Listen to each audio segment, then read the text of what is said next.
ഈശോ മിശിഹായ്ക്ക് സ്തുതിയായിരിക്കട്ടെ. ഞാൻ മാണിപ്പറമ്പിലച്ചൻ. മരിയൻ ധ്യാനം 141. ലുത്തിനിയായെക്കുറിച്ചുള്ള നമ്മുടെ ധ്യാനങ്ങളിൽ 54. തിരുവചന ജപമാലയിലെ മറിയത്തെക്കുറിച്ചുള്ള വാഴ്ത്തുമൊഴികളിൽ 51.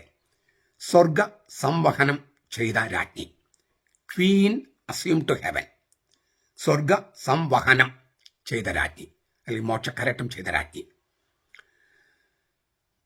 റെജീന ഇൻ ചേളും അസുംത. റെജീന ഇൻ ചേളും അസുംത ലിത്തീനില്. സ്വർഗാരോപണം എന്നൊരു വാക്ക് പലപ്പോഴും ഉപയോഗിക്കാറുണ്ട്. അത് എൻ്റെ അഭിപ്രായത്തിൽ വിലക്ഷണമായ വികലമായ വാക്കാണ്. ഇവിടെ ആരും ആരോപിച്ചിട്ടൊന്നുമില്ല. അതുകൊണ്ട് ഞാൻ ഈ സ്വർഗ സംവഹന പെരുന്നാളിന് ആമുഖമായിട്ട് 15 ദിവസത്തെ ധ്യാനമൊക്കെ നടത്തിയിട്ടുണ്ട്. അപ്പോൾ നിങ്ങളതെല്ലാം കാണുക. ഓഗസ്റ്റ് 15 മുമ്പുള്ളത്, പിന്നെ ഓഗസ്റ്റ് 15 വളരെ വിശദമായിട്ട്. ഇപ്പോൾ ഞാൻ അത്ര വിശദമായിട്ട് പറയുന്നില്ല. ആ ഓഗസ്റ്റ് 15 ധ്യാനം, അതിലേക്ക് 15 ദിവസം ധ്യാനവും ഓഗസ്റ്റ് 15 1.5 മണിക്കൂർ നീണ്ട ഒരു പ്രഭാഷണത്തിലൂടെയാണ് ഞാൻ മറിയം സ്വർഗത്തിലേക്ക് എടുക്കപ്പെട്ടു, ആത്മശരീരങ്ങളെ എടുക്കപ്പെട്ടു എന്നുള്ളത് ബൈബിളിലെ തെളിവുകൾ അടിസ്ഥാനമാക്കി ഞാൻ അവതരിപ്പിച്ചിരുന്നു. ഒരു സെമിനാർ ഡയറക്ടർ എന്നോട് പറഞ്ഞു, ഞാനത് എല്ലാ ചമ്മാച്ചന്മാരുടെയും ഈ വീഡിയോ കാണാൻ പറഞ്ഞു. പിന്നെ എൻ്റെ ഫ്രണ്ട്സായ എല്ലാ അച്ഛന്മാർക്ക് ഞാൻ അയച്ചു കൊടുത്തു.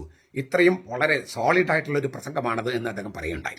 അപ്പോൾ നിങ്ങളും അത് കാണണം. ഓഗസ്റ്റ് 15 അതിലേക്ക് നയിക്കുന്ന 15 ദിവസം ധ്യാനമുണ്ട്. ഓഗസ്റ്റ് 15 ഒരു 1.5 മണിക്കൂറിൻ്റെ ധ്യാനമുണ്ട്.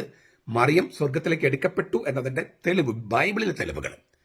ഞാനിന്ന് അതൊക്കെ പറഞ്ഞിട്ടുള്ളത് കൊണ്ട് ഇന്ന് ഞാൻ വളരെ ചുരുക്കമായിട്ടാണ് ഇപ്പോൾ പറയുന്നത്. നമ്മൾ ഏത് കാര്യം പുതിയ നിയമത്തിൽ പറയുമ്പോൾ അതിന് ഒരു പഴയ നിയമത്തിൽ അതിന് ഒരു പൂർവ്വരൂപം ഉണ്ടോ എന്ന് നമ്മൾ പരിശോധിക്കും. മറിയത്തിന്റെ സ്വർഗ സംവഹനത്തിന് 2 പഴയ നിയമ രൂപങ്ങളുണ്ട്. ഒന്ന് പൂർവ്വരൂപങ്ങൾ. ഹെനോക്ക്, ഉൽപ്പത്തിയുടെ പുസ്തകത്തിൽ 5-ാമത്തെ അധ്യായം 18 മുതൽ, യാരദന് 162 വയസ്സായപ്പോൾ ഹനോക്ക് എന്ന പുത്രനുണ്ടായി. ഹനോക്കിന്റെ ജനനത്തിന് ശേഷം യാരദ് 800 വർഷം ജീവിച്ചു. അവന് വേറെയും പുത്രന്മാരും ഉണ്ടായി. യാരദന്റെ ജീവിതകാലം 962 സംവത്സരമായിരുന്നു. പിന്നെ അവൻ മരിച്ചു. ഹനോക്കിന് 65 വയസ്സായപ്പോൾ മെത്തുശലഹ് എന്ന മകനുണ്ടായി. മെത്തുശലഹിന്റെ ജനനത്തിന് ശേഷം ഹനോക്ക് 300 വർഷം കൂടി ദൈവത്തിന് പ്രിയപ്പെട്ടവനായി ജീവിച്ചു. അവന് വേറെയും പുത്രന്മാരും ഉണ്ടായി. ഹനോക്കിന്റെ ജീവിതകാലം 365 വർഷമായിരുന്നു. 365 വർഷം.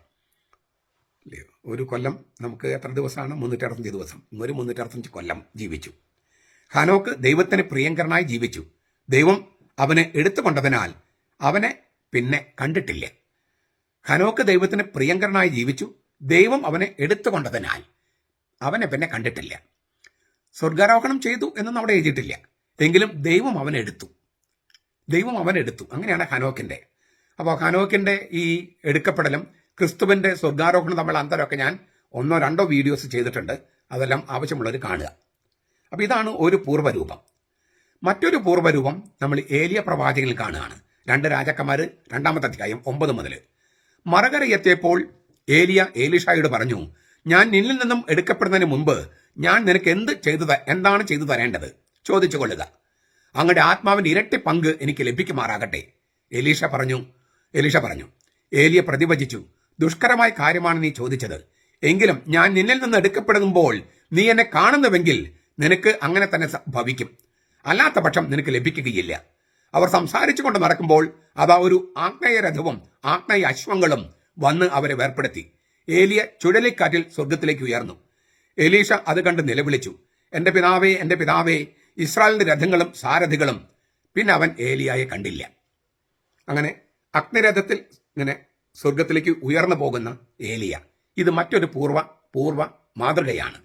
അപ്പോൾ പരിശുദ്ധ കന്യകാമറിയത്തിന്റെ സ്വർഗ സംവഹനം തീർത്തും ഒറ്റപ്പെട്ട സംഗതിയല്ല. മറിയം എടുക്കപ്പെട്ടതുപോലെ സ്വർഗസംവഹനം ചെയ്ത പോലെ ആകണമെന്നില്ലേ ഏലിയായുടെയും ഹനോക്കിന്റെയും. എങ്കിലും അതിനോട് അടുത്ത് വരുന്ന 2 രംഗങ്ങളാണത്. അപ്പം തീർത്തും ബൈബിളിൽ ഇല്ലാത്തൊരു സംഗതി കത്തോലിക്ക സഭ കണ്ടെത്തിയതാണ് എന്നൊന്നും പറയാൻ പറ്റത്തില്ലല്ലോ. ഇനി മറിയം സ്വർഗത്തിലേക്ക് എടുക്കപ്പെട്ടു എന്നതിന് 2 തെളിവുകൾ ഞാൻ മുമ്പിൽ ഹാജരാക്കുകയാണ്. ഒന്ന്, പരിശുദ്ധ കന്യകാമറിയത്തിന്റെ ശരീരത്തെക്കുറിച്ച്. ആത്മശരീരങ്ങൾ എടുക്കപ്പെട്ടെന്നാണല്ലോ നമ്മൾ വിശ്വസിക്കുന്നത്. ശരീരത്തെക്കുറിച്ച് ഒരു തിരുവചനം ഇങ്ങനെ സാക്ഷ്യപ്പെടുത്തുന്നുണ്ട്. യേശു അരുളി ചെയ്തുകൊണ്ടിരിക്കുമ്പോൾ ജനക്കൂട്ടത്തിൽ നിന്ന് ഒരു സ്ത്രീ ഉച്ചത്തിൽ അവനോട് പറഞ്ഞു, നിന്നെ വഹിച്ച ഉദരവും നിന്നെ പാലൂട്ടിയ മുലകളും ഭാഗ്യമുള്ളവ. ഈ ചിലർക്ക് ഈ വചനം വായിക്കാനായിട്ട് മടിയുണ്ട്. സഭ്യമല്ലാത്ത ഭാഷയാണ് ബൈബിൾ എഴുതി വെച്ചിരിക്കുന്നത്, ഈ സ്ത്രീ പറഞ്ഞത് സഭ്യമല്ലാത്ത ഭാഷയാണെന്നൊക്കെ ചിലർക്ക് ആരോപണമുണ്ട്. അവരെ തിരുവചനം വായിക്കണമെന്ന് നിർബന്ധമില്ല. അതല്ല, ഇത് സഭ്യമായ ഭാഷയാണെന്ന് തോന്നുന്നവർക്ക് അത് നന്നായിട്ട് വായിക്കാം. നമുക്കതൊന്നുകൂടി വായിക്കാം. എന്താണ്? ഒരു സ്ത്രീ ഉച്ചത്തിൽ യേശുവിനോട് പറഞ്ഞു, നിന്നെ വകച്ച ഉദരവും നിന്നെ പാലൂട്ടിയ മുലകളും ഭാഗ്യമുള്ളവ. ലൂക്കാസ് 11:27. മറിയത്തിന്റെ ആത്മാവ് മാത്രമല്ല ശരീരവും ഭാഗ്യമുള്ളതാണ് എന്നാണ് ഈ സ്ത്രീ പറയുന്നത്. അത് യേശുവിനോട് തന്നെ പറയണേ. നിന്നെ വഹിച്ച ഉദരവും നിന്നെ പാലൂട്ടിയ മുലകളും എന്ന് വെച്ചാൽ നിന്റെ ശരീരം. അപ്പം മറിയത്തിന്റെ ആത്മാവ് മാത്രമല്ല ശരീരവും ഭാഗ്യം ചെയ്തതാണ്. കാരണം ദൈവം തന്നെയായ പുത്രനെ ഗർഭം ധരിച്ച് ഗർഭത്തിൽ കൊണ്ടു നടന്ന് 10 മാസം പ്രസവിച്ച് പാലൂട്ടി വളർത്തി കൊണ്ടുവന്ന ആ അമ്മ, ആ ശരീരത്തിൽ ഈ മുലകളൊക്കെ ശരീരത്തിലല്ലേ? യേശുക്രിസ്തു ആ മുലപ്പാലല്ലേ കുടിച്ചത്? അമ്മ ഈ പരിശുദ്ധ കന്യകയുടെ ഗർഭത്തിലല്ലേ 10 മാസം കിടന്നത്? ദൈവം തന്നെയായ പുത്രനെ പറയണേ, നമ്മുടെ രക്ഷകനായ ക്രിസ്തു. പെന്തക്കോസ്തക്കാരെ, യഹോവ സാക്ഷികളെ കേൾക്കുന്നുണ്ടോ? നിങ്ങളുടെ ബൈബിളിലുണ്ടോ ഈ തിരുവചനം? ഈ നിങ്ങൾ പറയുന്ന ഏക മധ്യസ്ഥൻ യേശു രക്ഷകൻ ദൈവം തന്നെയായ പുത്രനില്ലേ? യഹോവ സാക്ഷികളെ, യാഹ്വേ എന്ന് പറയുന്ന യാഹ്വേ നാമധാരി യേശു ഇല്ലേ? ആ മറിയത്തിന്റെ ഗർഭത്തിലാണ് ഉരുവായതും കിടന്നതും അവളാണ് പ്രസവിച്ചതും. അവൾ മുലപ്പാല് കൊടുത്താണ് ഈ കൊച്ചിനെ വളർത്തിയത്. മറിയം ഒരു കുഴലാണ് ഇല്ലേ? ആകാശത്ത് ഭൂമിയിലേക്ക് വെച്ച ഒരു കുഴലാണ്, മൊട്ടത്തോടാണ് എന്നൊക്കെ പറഞ്ഞ് മറിയത്തെയും മറിയത്തിന്റെ ശിശുവായ യേശുവിനെയും അപമാനിക്കുന്ന നിങ്ങൾക്ക് വേണ്ടിയാണ് നരകം സജ്ജമാക്കപ്പെട്ടിരിക്കുന്നത്. ഇഹലോകത്തും പരലോകത്തും ക്ഷമിക്കപ്പെടാത്ത പാപമാണ് നിങ്ങളെ ഈ തിരുവചനങ്ങൾ വ്യഭിചരിക്കുമ്പോൾ ചെയ്യുന്നത്. അത് ചെയ്യാതിരിക്കുക. മാനസാന്തരപ്പെട്ട് തിരുവചനങ്ങൾ പറയുന്നതനുസരിച്ച് ജീവിക്കാനായിട്ട് വരിക. അപ്പോൾ മറിയത്തിന്റെ ആത്മാവ് മാത്രമല്ല ശരീരവും ഭാഗ്യമുള്ളതാണെന്ന് കൃത്യമായിട്ട് ഈ തിരുവചനം എഴുതിയിരിക്കുകയാണ്. അപ്പോൾ 2 പൂർവ്വമാതൃകൾ ഞാൻ നൽകി, സ്വർഗത്തിലേക്ക് എടുക്കപ്പെടാൻ സാധ്യതയുള്ളതിന്റെ. പിന്നെ മറിയത്തിന്റെ ശരീരം ഭാഗ്യമുള്ളതാണെന്ന് തിരുവചനം സാക്ഷ്യപ്പെടുത്ത കാര്യം പറഞ്ഞു. ഇനി ഒരു കാര്യം കൂടി നോക്കുക. മറിയം ഇപ്പോൾ ആത്മശരീരങ്ങളെ സ്വർഗത്തിലാണെന്ന് വെളിപ്പാട് പുസ്തകം വെളിപ്പെടുത്തുന്നു. അപ്പോൾ സ്വർഗത്തിൽ ദൈവത്തിന്റെ ആലയം തുറക്കപ്പെട്ടു. അവിടുത്തെ ഉടമ്പടിയുടെ പേടകം അവിടുത്തെ ആലയത്തിൽ പ്രത്യക്ഷമായി. മിന്നൽ പിണരുകളും നാദങ്ങളും ഇടിമുഴക്കങ്ങളും ഭൂകമ്പവും വലിയ കന്മഴയും ഉണ്ടായി. സ്വർഗത്തിൽ വലിയൊരു അടയാളം കാണപ്പെട്ടു. സൂര്യനെ ഉടയാടയാക്കിയ ഒരു സ്ത്രീ, അവളുടെ കാൽക്കീഴിൽ ചന്ദ്രൻ, അവളുടെ തലയിൽ 12 നക്ഷത്രം കൊണ്ടുള്ള കിരീടമുണ്ടായിരുന്നു. വെളിപാട് പുസ്തകം 11:19 മുതൽ 12:1 വരെ. മറിയം, ഈ സ്ത്രീ മറിയമാണ്. കാരണം ഈ സ്ത്രീ പ്രസവിച്ച കുഞ്ഞാണ് മിശിഹ എന്ന് അവിടെ എഴുതിയിട്ടുണ്ട് വെളിപാട് പുസ്തകം 12-ാമത്തെ അധ്യായത്തിൽ. അതുകൊണ്ട് ഈ സ്ത്രീ എന്ന് പറഞ്ഞത് സഭയാണ്, ഇസ്രായേലാണെന്ന വ്യാഖ്യാനങ്ങളൊക്കെ ശരിയായിരിക്കാം. പക്ഷേ ഒന്നാമത്തെ വ്യാഖ്യാനം അത് മറിയമാണെന്നാണ്. അപ്പോൾ മറിയം ആത്മശരീരങ്ങളെ സ്വർഗത്തിലാണെന്ന് വെളിപാട് പുസ്തകം പറഞ്ഞിരിക്കുന്നു. ഇതിൽ കൂടുതൽ എന്ത് തെളിവാണ് നമുക്ക് വേണ്ടത്? മറിയം സ്വർഗസമ്മോഹനം ചെയ്തവളാണെന്ന്. 2 പഴയ നിയമ പൂർവ്വമാതൃകളും പിന്നെ 2 പ്രധാനപ്പെട്ട തിരുവചനങ്ങൾ. വേറെ ഒരുപാട് കാര്യങ്ങളുണ്ട്. കർത്താവിന്റെ അമ്മയാണ് ഇല്ലേ എലിസബത്ത് പറയാൻ, എന്റെ കർത്താവിന്റെ അമ്മ എന്നാണ് വിളിക്കുന്നത്. ഗബ്രിയേൽ മാലാഖ പറഞ്ഞത് കൃപയിൽ സൃഷ്ടിക്കപ്പെട്ടവളെന്നാണ്. അങ്ങനെ ഒരുപാട് തിരുവചനങ്ങളുണ്ട്. അപ്പൊ മറിയം അമലോത്ഭവയാണ്, ദൈവമാതാവാണ്. ഇങ്ങനെയുള്ള ഒരാളെ പിന്നെ ഈ തിരുവചനങ്ങളും പറയുന്നു. ഇതിന്റെയൊക്കെ വെളിച്ചത്തിൽ എല്ലാം ബന്ധപ്പെട്ടാണല്ലോ. ഓരോന്നിങ്ങനെ മോരും മുതിരും പോലെ വേറിട്ട് നിൽക്കല്ലോ. ഇങ്ങനെ ഈ തിരുവചനങ്ങളൊക്കെ കണക്കിലെടുത്താണ് 1950 പിയൂസ് 12 മാർപ്പാപ്പ ഇത് ജപമാലയിൽ ചേർത്തത്. സ്വർഗ സംവഹനം ചെയ്ത രാജ്ഞി ഞങ്ങൾക്ക് വേണ്ടി അപേക്ഷിക്കണമേ എന്നത് വളരെ ഗംഭീരമായ ഒരു സന്ദേശം കൂടി നൽകുന്നുണ്ട്. യേശു ക്രിസ്തുവിന്റെ ഉത്ഥാനം എന്ന് പറയുന്നത് അവന്റെ ഒരു പേഴ്സണൽ അച്ചീവ്മെന്റ് അല്ല, വ്യക്തിപരമായ നേട്ടമല്ല. അങ്ങനെ ദൈവമായ അവൻ അപ്പൊ അവന് വ്യക്തിപരമായ നേട്ടത്തിന്റെ ആവശ്യം തന്നെയില്ല. പിന്നെ എന്താണ്? വീണ്ടെടുക്കപ്പെട്ട മനുഷ്യവംശത്തിന്റെ തലവൻ എന്ന നിലയിൽ എല്ലാ മനുഷ്യർക്കും ഈ മരിച്ചതിന് ശേഷമുള്ള ജീവൻ, അതായത് മരണത്തിന്റെയും അടികളുടെയും നിയമങ്ങൾക്ക് വിധേയമല്ലാത്ത ജീവൻ, പുതിയ ജനുസരുടെ ജീവൻ, അത് അവൻ തുറന്നു വെക്കുകയായിരുന്നു യേശു. പുതിയ മനുഷ്യവംശത്തിന്റെ തലവൻ എന്ന നിലയിൽ അതിലേക്ക് മറ്റൊരാൾ കൂടി പ്രവേശിച്ചിരിക്കുന്നു. മറിയം പ്രവേശിച്ചിരിക്കുന്നു. നമുക്ക് ഇല്ലേ ലോകാവസാനത്തിൽ കിട്ടാനുള്ളതാണ് തേജസ്സാർന്ന ശരീരം.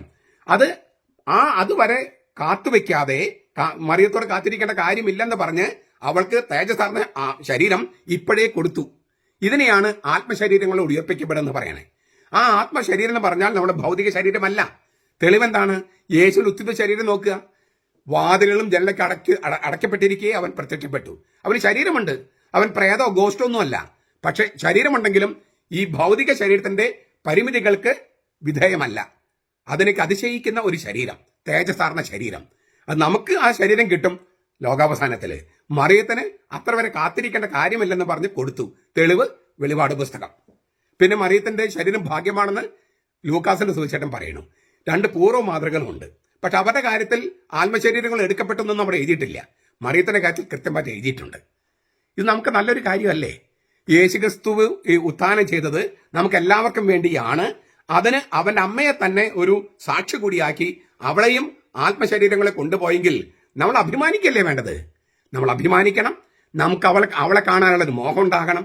ഞാൻ ഒരിക്കൽ എൻ്റെ സ്റ്റാഫിനോട് മരിക്കുമ്പോൾ എന്താ സംഭവിക്കാന്നൊക്കെ ഇങ്ങനെ പറഞ്ഞ് അതിങ്ങനെ ബൈബിളിലെ വെളിച്ചത്തിൽ പറഞ്ഞപ്പോൾ അതിലൊരാൾ, എൻ്റെ സ്റ്റാഫ് ഒരാൾ പറഞ്ഞു, മരിക്കാൻ കൊതിയാകുന്നുവെന്ന്. മരണത്തെക്കുറിച്ചുള്ള ഇല്ലേ, പൗലോസിലൊക്കെ അങ്ങനെ പറയുന്നുണ്ട്, മരിച്ച് കർത്താവിനോടൊപ്പം ആയിരിക്കാനാണ് എൻ്റെ മോഹം. അപ്പോൾ മരണം എന്ന് പറയുന്നത് ക്രിസ്ത്യാനിയെ സംബന്ധിച്ചും അന്ത്യമല്ല, ട്രാൻസ്ഫറാണ്. ട്രാൻസ്ഫർ സ്ഥലം മാറ്റമാണ്. നമ്മൾ ഇവിടെ നിന്നും അവിടേക്ക് മാറുന്നു. അപ്പോൾ നമ്മൾ നമ്മുടെ അപ്പനും അമ്മയും വിശുദ്ധരെയും പരിശുദ്ധ കന്യാമറിയത്തെയും യൗസേപ്പിതാവിനെയും ഒക്കെ കാണാനുള്ള മഹാഭാഗ്യം, അതൊരു കൊതിയായിട്ട് മാറണം നമുക്ക്. അതാണ് നമ്മുടെ ക്രിസ്തീയ ജീവിതം. അങ്ങനെയാണ്. ഇത് ഈ മരണത്തെക്കുറിച്ചുള്ള ധ്യാനം പേടിപ്പിക്കുന്ന ധ്യാനമല്ല. ഈ തരത്തിലുള്ള ഒരു ധ്യാനം നമുക്ക് നടത്താനും സാധിക്കണം. എപ്പോൾ വേണമെങ്കിലും മരിക്കാലോ. അപ്പോഴൊക്കെയും ഇങ്ങനൊരു രൂപാന്തരമാണ്, സ്വർഗ സംവഹനം ചെയ്യപ്പെടേണ്ട ഒരു ജീവിതമാണ് നമ്മുടേത്. അതെന്തൊരു വലിയൊരു മഹാഭാഗ്യമാണത്. ആ തരത്തിൽ അവതരിപ്പിക്കാനും ചിന്തിക്കാനും ധ്യാനിക്കാനും പിന്നെ മറിയത്തിന്റെ അപേക്ഷ മാധ്യസ്ഥം തേടാനും ഒക്കെ നമുക്ക് കഴിയട്ടെ. നമ്മുടെ കർത്താവ് ഈശോ മിശിഹായുടെ കൃപയും പിതാവായ ദൈവത്തിന്റെ സ്നേഹവും പരിശുദ്ധാത്മാവിന്റെ സഹവാസവും നാം എല്ലാവരോടും കൂടി ഉണ്ടായിരിക്കട്ടെ, എപ്പോഴും എന്നേക്കും. ആമേൻ.